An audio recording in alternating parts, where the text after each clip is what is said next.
So we are taking a look at Tesla stock today, and there's actually a ton of great news that I'm excited to share with you guys today. But of course, we also have to cover what we saw today in regards to monetary policy with the Federal Reserve, as well as really break down what we heard today from Fed Chairman Jerome Powell in terms of monetary policy and his stance on the overall economy. So there's a ton to really go over in today's video, and I highly encourage you guys to watch this video in its entirety, especially if you're trying to gain an understanding of what's currently going on with Tesla stock, as well as what's going on with the economy. As in today's video, we're going to go ahead and talk about Tesla stock from a technical perspective, as well as talk about some macroeconomic data, and also really just talk about some catalyst events. Now, let's go ahead and start this off with looking at the price action for Tesla today, right? I think that's a good way to start this video. So pretty much in the after hours, after the close of yesterday, it was very flat. And then in the pre-markets, we also saw Tesla pretty flat as well. As the opening bell took place, we saw again it was flat. Tesla did push up and then came down,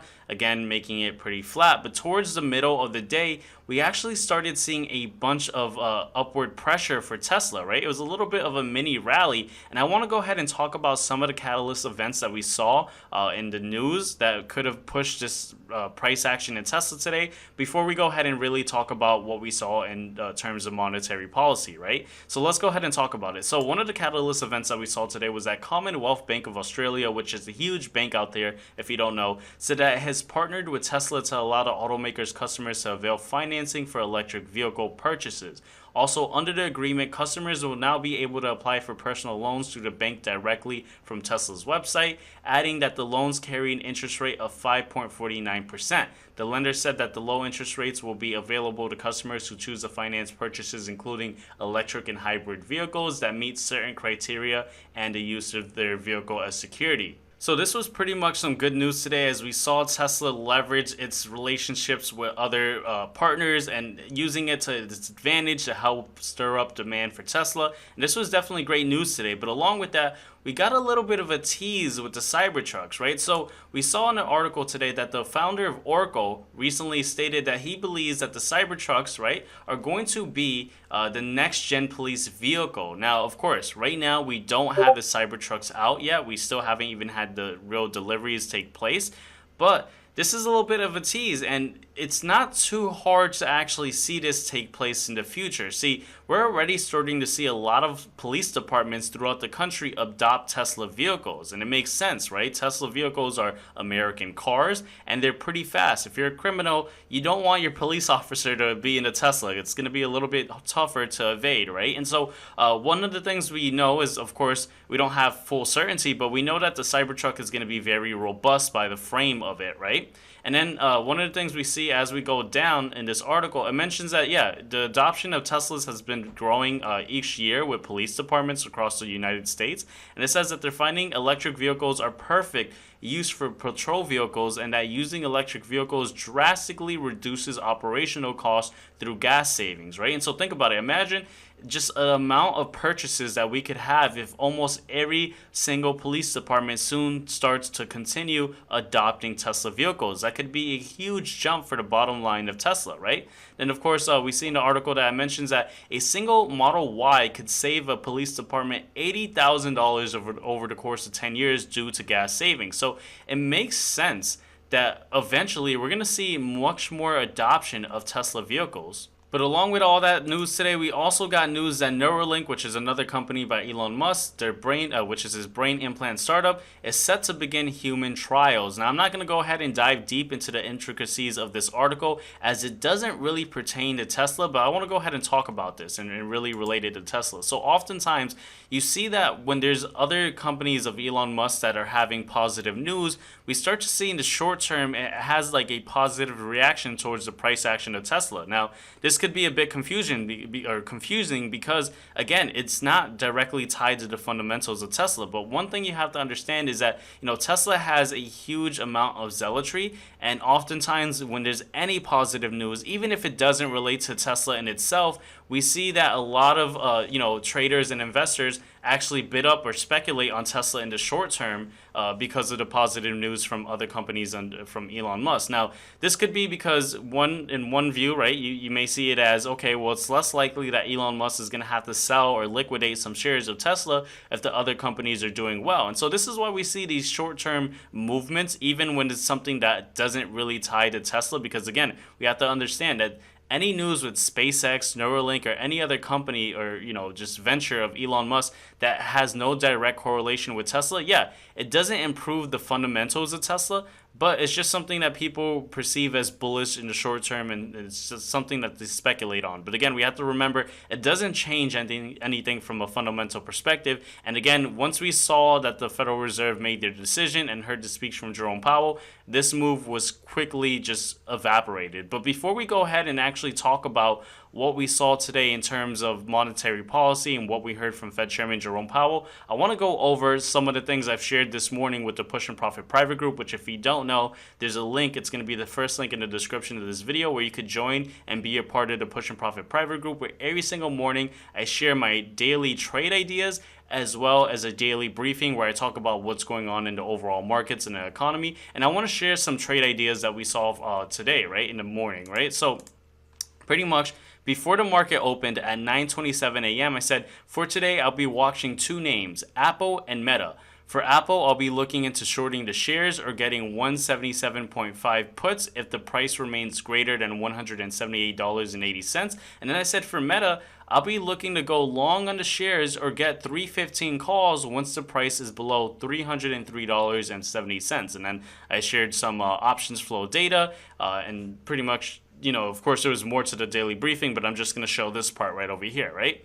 And so what we saw today is that we saw Meta pretty much exactly, almost to the penny, 2 pennies off from where I called it before the market opened, actually touched our entry and started bouncing upwards. So we had a great entry for Meta going long on the shares, or if you took those calls for the 315 calls on Meta. And then, of course, with Apple, we saw that it pretty much stayed within the realm of what I called out for this morning about shorting Apple with the shares or getting the puts, and it was pretty much a great trade overall into the end of the day, although it was something that I personally only took as a scalp trade. So again, if you guys want access to my daily trade ideas and the daily briefing where I go much more in depth with the overall markets, definitely check out the first link in the description below. But now I want to go ahead and talk about what we saw from the Federal Reserve. So we know that the Federal Reserve actually paused rates, and this was something that we talked about for a while now, but one of the things we have to pay attention to that was pretty interesting and notable was this right here, which is the dot plot. What's interesting is that we don't always get the summary of economic projections on every single meeting that we have from the Federal Reserve. We actually get this only 8 times a year.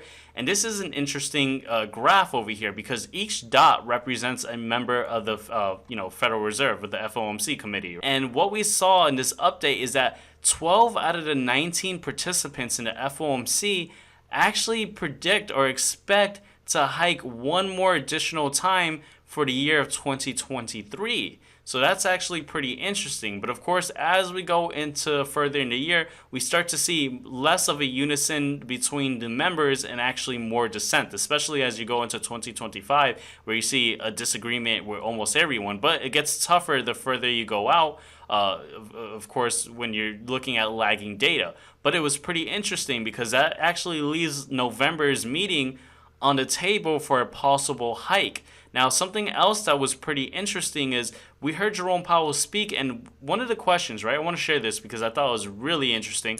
One of the questions someone asked was like, do they see the soft landing as a baseline expectation? And Jerome Powell said, I would not call a soft landing a baseline expectation. Now, this goes against the grain of what has been said for a while, that the Federal Reserve expects a pretty much soft landing. But now we're, for the first time, hearing Jerome Powell say, hey, it's not most likely going to happen. It's not the guarantee. It is a possibility, right?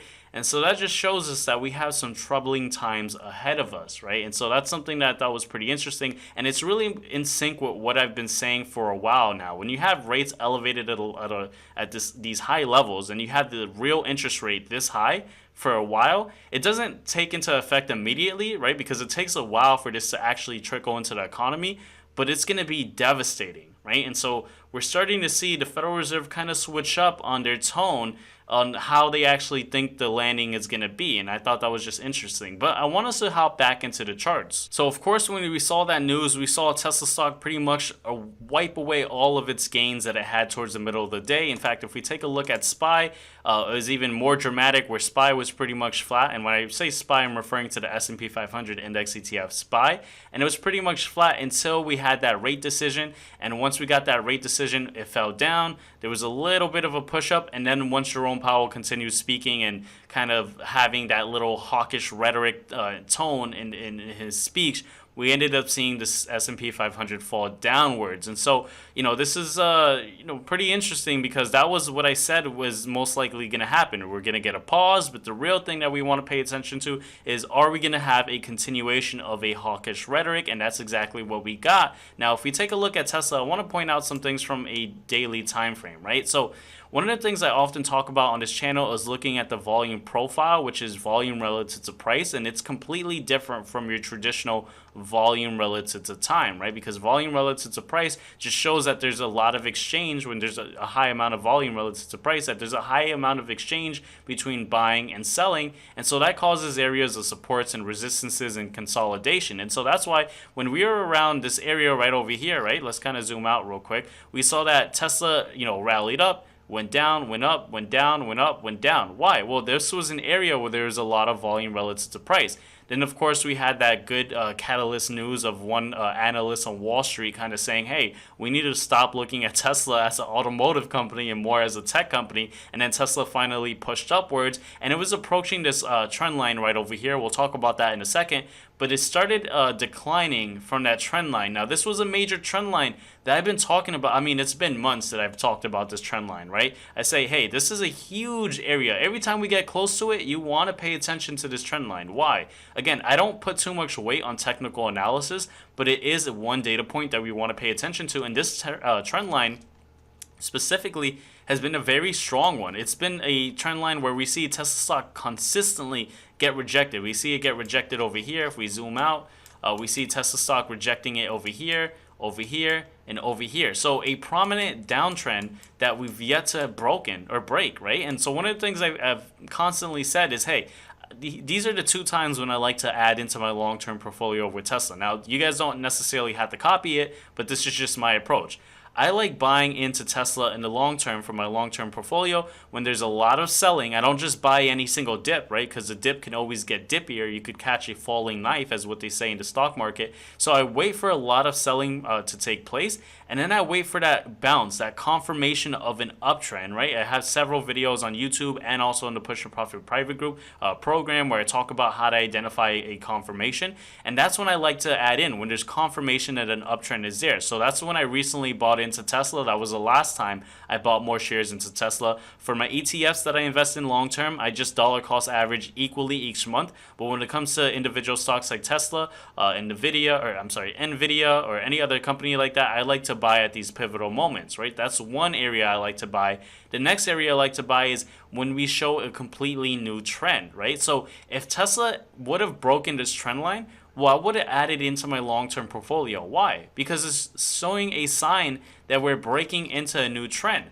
But as we see, we're getting rejected. There's a lot of negativity around the hawkish rhetoric from Jerome Powell, and of course what we saw today in the dot plot that we got in the summary of economic projections. And so one of the things I've been saying for a while is I'm bullish on Tesla in the long term. Don't get me wrong, right? I'm definitely not selling any shares of Tesla. I've been investing in Tesla in the long term since 2017. It's been one of my greatest investments, and I'm going to continue investing in Tesla otherwise, unless like something drastically happens. But as we get to the end of 2023, right, the third and fourth quarter, it's going to get a little bit rougher. Why? We're seeing some stress within the consumer. And this was something that Jerome Powell also talked about, right? What are some things that we're seeing? Well, we know that student loan payments are, coming back again. And we know that 45 million Americans have a median payment of around $345 a month that now has to get allocated from their budgets to pay their student loan debt. And so that's going to put more stress. And so when there's more stress for the consumer, where we're in an environment where interest rates are so high, right, where auto loans, even with stellar credit, you're getting 7 to 8%, which is insane. I mean, I bought my vehicle paid off back in 2016, and my interest rate at the time was 3%, and at that time I thought that was high, right? Now we're nearly more than double that, and even with stellar credit, right, that's the rate that you're getting. And so this puts a lot of burden on the consumer, and so this is going to bleed into corporate profits. And this is why I say, or I keep emphasizing, that Q3 and Q4 are going to be a little bit of a challenge, and we're going to want to see what or how we end up seeing, or what actually happens with Tesla stock in regards to the fundamentals. Now, we don't get any updates on the fundamentals for Tesla until next month, where we see the delivery numbers. That's the report that's coming out next month in October, and then of course then we'll have the earnings for third quarter coming out soon, and so we'll finally get another clear picture. And although even if things start falling down, hey, again, I'm going to stick to my plan for my long-term investing when it comes to Tesla.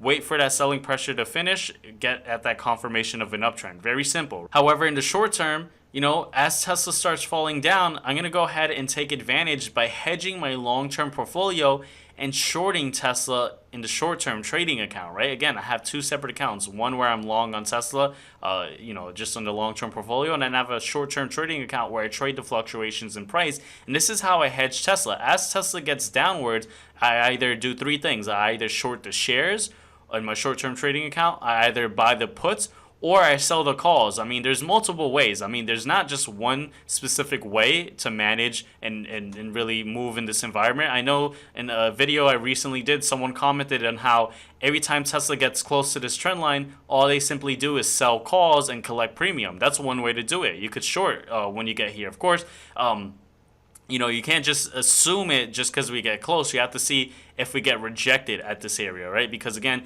technical analysis doesn't predict the future. It really just pretty much tells us and measures where we're currently at. So you don't want to use technical analysis to predict the future, but just to really gauge where we're currently at. And there's multiple ways to take advantage as Tesla gets closer. Once you see it getting closer and getting rejected like we recently have seen, well, that's the time where you could sell your calls, you could buy your puts, you can short your shares, whatever you want to do. Again, you shouldn't follow whatever I do or anyone else, any other fund manager, not even Cathie Wood, whoever, right? Because at the end of the day, you have to trade or invest in whatever you see value in and really fits your personal needs. Again, one of the things I often mention is that we see Cathie Wood constantly sell Tesla shares, although she says she's bullish on Tesla in the long term. And a lot of individuals always question, why does she do this? But you have to understand, these fund managers, they play by a different game, right? There's actually rules set in place where they can't have too much exposure to one individual stock in their fund. Why? Because they have to protect the capital of their investors, right? You can't have a fund and have 99% of it in Tesla, right? That's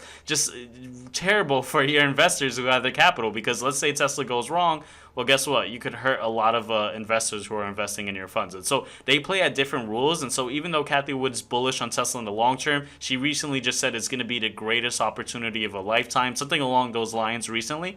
But yet you see her selling Tesla. You have to understand that everyone has their own personal situation or needs, whether it's a fund or an individual investor such as myself, which is why I constantly cautious you guys to really just follow whatever personally fits your needs. Again, hopefully this video provided some value. One of the things before we actually end off, this is actually something interesting that we want to pay attention to, right? Just like over here has been an area that you want to pay attention to if we break above it or get rejected. When we look at the volume profile, we see that Tesla is coming down to, again, this area where there's a lot of volume relative to price. And we want to see, does Tesla hold up around over here? Because if it does, well, guess what? It could start bouncing back up again as it finds support around over here.